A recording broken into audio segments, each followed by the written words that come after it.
বন্ধুরা, চলে এলাম তোমাদের সঙ্গে একটি নতুন গল্প নিয়ে। আজকের গল্প হচ্ছে একটি ভৌতিক গল্প। ভৌতিক কিন্তু বেশ রোমাঞ্চকর বলতে গেলে, মানে গা ছমছমা নয়, কিন্তু ভৌতিক ঘটনা। তো যাই হোক, গল্প শুরু করা যাক। এই গল্পটি হচ্ছে সুভাষিস নামে একটি ছেলের। সুভাষিস বাস করতো অরণ্যপাড়া নামে গ্রামে। গ্রামটি ছোট ছিল, খুব বড় ছিল না। গ্রামের মধ্যে সবাইকার সাথেই সে ভালো ব্যবহার করতো, মিশতো। গ্রামে তার প্রচুর বন্ধু ছিল। হ্যাঁ, আরেকটা জিনিস, ও গ্রামের মধ্যে আর পাঁচটা ছেলের থেকে মেধাবী ছিল খুব। পড়াশোনায় তার খুব ভালো মন ছিল, মানে যেমন দুষ্টুমিও করতো যেরকম, সেরকম সে পড়াশোনাও তার ন্যাক ছিল খুব। তো সে ভালোভাবে পড়াশোনা করার জন্যই সে কলকাতায় একটি চাকরি পায়, মানে ভালো বড় ধরে দিক তার মানে সরকারি চাকরি পায় সে। তো চাকরি পাওয়ার কিছুদিন পরেই তার মা বাবা তার মানে সুভাষিসকে বলে যে ভাই তুই বিয়ে করে নে বাবা, তুই বিয়ে করে নে, আমরা কতদিন আর বসে থাকবো। তো সুভাষিস বলে মা বাবাকে বলে যে দেখো, তোমরা শুধু শুধু আমাকে জোর করছো কেন, আমার এখন বিয়ে করার ইচ্ছা নেই। তো সুভাষিসের মা বাবাও আর জোর করেনি বিয়ে করার জন্যে, বললো যে তোর যখন ইচ্ছা যাবে তুই তখনই বিয়ে করবি। তো বেশ এইভাবে সুভাষিসের জীবন কাটটা শুরু করলো। তার চাকরির জীবনও ভালো গেল। এই করে 3-4 বছর প্রায় কেটে গেল চাকরির জীবন। তো 3-4 বছর পর হঠাৎ সে মনে করলো একদিন গ্রামে যাওয়া যাক। অনেকদিন গ্রামে যাওয়া হয়নি। তো সে বৈশাখ মাসের দিকে গ্রামে যাওয়া ঠিক করে। ও দুপুর দিকে ট্রেনটা ধরলে ওই অরণ্যপাড়াতে মোটামুটি 6:30-7টার দিকে নেমে যায়। কখনো কখনো ট্রেন লেট হলে একটু সন্ধ্যা হয়, যখন যেরকম আর কি। তো সে যখন নামলো তখন প্রায় সন্ধ্যা 7টা। আর ওখানে সন্ধ্যা 7টা হলে একটু ফাঁকা ফাঁকা হয়ে যায়। এখনও অনেক জায়গায় আছে একটু সন্ধ্যা হলেই ফাঁকা হয়ে যায়। তো ওর কোনো ভয় পুতা ছিল না। একটাই সমস্যা হয়ে গেলো, তখন মেঘ করেছে। তো ওর সঙ্গে ছাতা নিয়েই ছিল। তো সে ছাতাটি খুলে আস্তে আস্তে হাঁটতে শুরু করে, মানে তখন অলরেডি বৃষ্টির নামটা শুরু করে দিচ্ছে, আর একটু শোঁ করে হাওয়া দিচ্ছে, আর অলরেডি বেশ ভালোই বৃষ্টি পড়ছে। তো ভালোই বলতে মানে খুব যে বৃষ্টি পড়ছে তা নয়, মানে ছাতার থেকে প্রোটেক্ট করা যাবে মাথাটাকে অন্তত। তো সে নিজের মনে গুনগুন করতে করতে সে রাস্তার দিকে হাঁটতে, মোটামুটি আধ ঘন্টা থেকে 45 মিনিট লাগে। আর তখন তখন কোনো রিক্সা বা টোটোও ছিল না। তো অগত্যা বাধ্য হয় ও হাঁটতে শুরু করে। তার কোনো তো অসুবিধা হয় না, নিজের মনে করে গান করতে করতে হাঁটতে শুরু করে। তো সে অনেকটা পথ যায়, মোটামুটি 15-20 মিনিট যাওয়ার পর দেখতে পাই একটা একজন বয়স্ক ভদ্রলোক, মানে বেশ লম্বা আর কি, কিন্তু বয়স্ক, মোটামুটি 65-70 বছর বয়স হবে। তো তার চেহারা থেকেই বোঝা যায়, কিন্তু সে ইয়াং বয়সে বেশ সন্ডা ছিল। তো যাই হোক, সুভাষিস গিয়ে বলল যে দাদু, আপনি এখানে এই বৃষ্টিতে দাঁড়িয়ে কী করছেন? তো বললো, বাবা এখানে দাঁড়িয়ে আছি তো এখানকার অপেক্ষা করছি। একটু দূরে একটু পুরনো মন্দির আছে, ওইখানটায় যাব। তো সে তো আর আসছে না, তো আমি অনেকক্ষণ ধরেই দাঁড়িয়ে আছি। তো বললো, সুভাষিস বললো, ঠিক আছে দাদু, আপনি এক কাজ করুন, আমার সাথে চলুন না, আমার সাথে আপনি চলুন, আমি তো ওই দিকেই যাবো, অরণ্যপাড়ার দিকেই যাবো। তো তার মাঝেই রাস্তাতে মন্দিরটা পড়ছে, তো আপনি আমার সাথেই চলুন। তো তখন ওই দাদু খুশি হয়ে বললো, ঠিক আছে বাবা, চলো তোমার সাথেই যাই। তখন দাদু অরণ্যকে এই সুভাষিসকে জিজ্ঞেস করে যে বাবা তুমি কী করো? তো তখন সুভাষিস বলে, আমি চাকরি করি কলকাতাতে, আমি অ্যাক্টিভ হয়ে আমার মা বাবা বিভিন্ন তড়িঘড়ি করছে, মানে যেমন গল্প মানুষ হচ্ছে একা পয়সা দেখা হলে গল্প করে, ঠিক আছে তখন।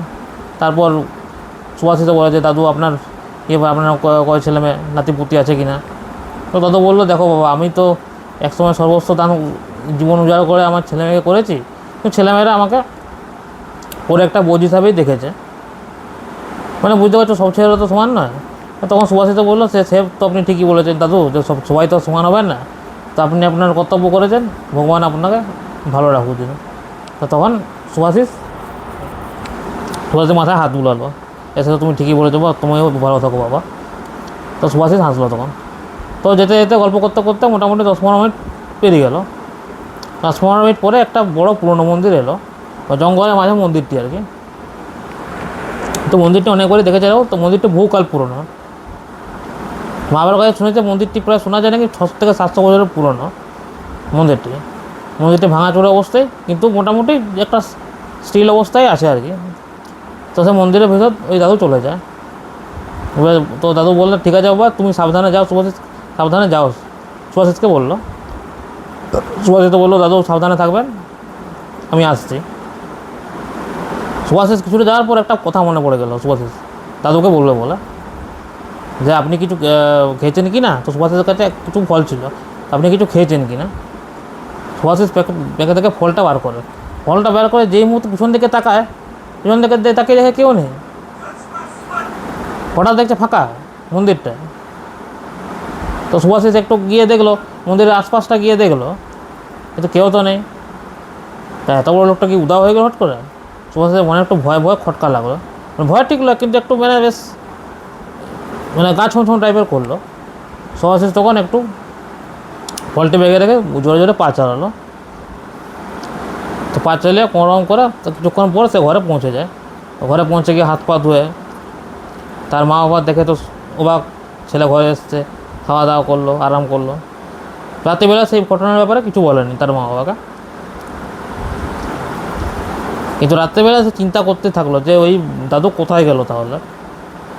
এতক্ষণ গল্প করলাম, করলাম, হ্যাঁ জঙ্গলের মধ্যেও তো যাবে না। দাদু তো বললো যে মন্দিরের মধ্যেই থাকি আমি, তাহলে মন্দির থেকে গেল কোথায় তাহলে দাদু।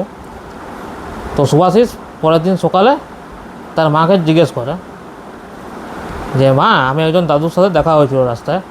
দাদু লম্বা চওড়া, বেশ কম বয়সে সন্ডা কন্ডা ছিল দেখেই মনে হয়। তো দাদুর সাথে অনেকক্ষণ গল্প হয় আমার।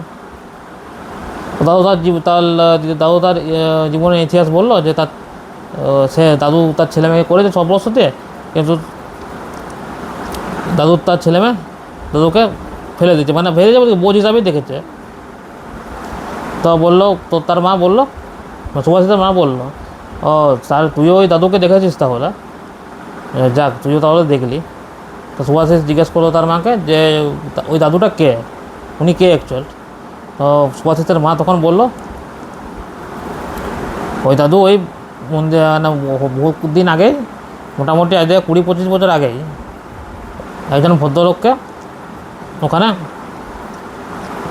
ভদ্রলোকের ডেড বডি পাওয়া যায়, বয়স্ক ভদ্রলোকের ডেড বডি পাওয়া যায়।